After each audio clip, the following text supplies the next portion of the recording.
A heartbeat, the sound of life. But when it comes to the health of female hearts, it's necessary to listen more closely. Although men are more likely to suffer from cardiovascular diseases such as heart attacks, the risk of dying from them is higher among women. The danger for women has long been underestimated, partly because symptoms in female patients are not always typical, like nausea or aches in the upper part of the stomach. Generally speaking, it is not the classical chest pain like the one we see in male patients. The sudden onset of pain under stress that possibly radiates out to the arm. Women also experience that, but their symptoms are more unspecific and can affect several parts of the body and organs. But diagnosis is not the only problem.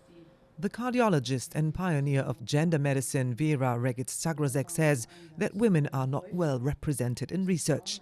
Over decades, new medication has only been tested in male animals.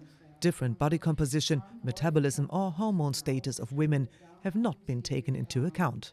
Es ist eine ganz wichtige Forderung der Gendermedizin. It is a very important demand in gender medicine that studies are planned in such a way that the effects on women and men are analyzed separately, and that dosages and effects as well as side effects are recorded on men and women. Wirkungen und auch Nebenwirkungen an Männern. This is still far from being the case, although there have been corresponding target guidelines from the drug authorities for 10 years.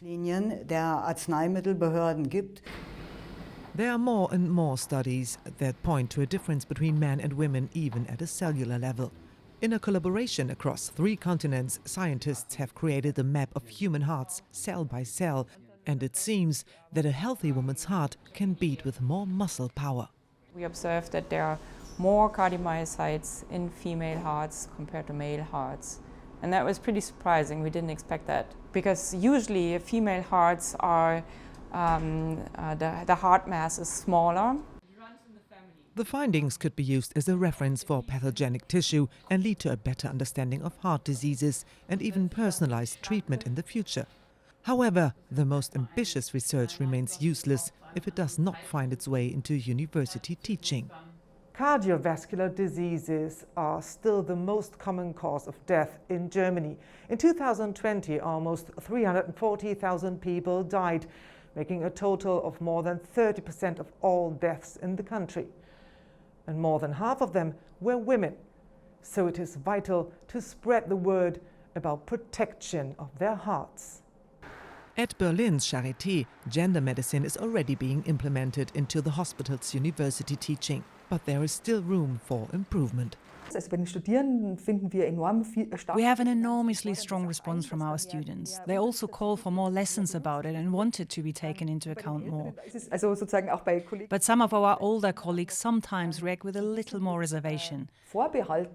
Perhaps they are afraid that they could say something wrong.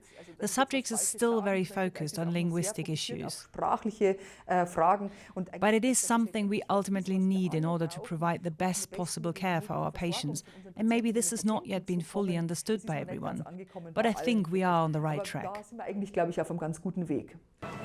And more research could benefit all patients, as gender medicine is not only for women. A differentiated look at diverse groups within the population could help to provide the best possible treatment for everyone.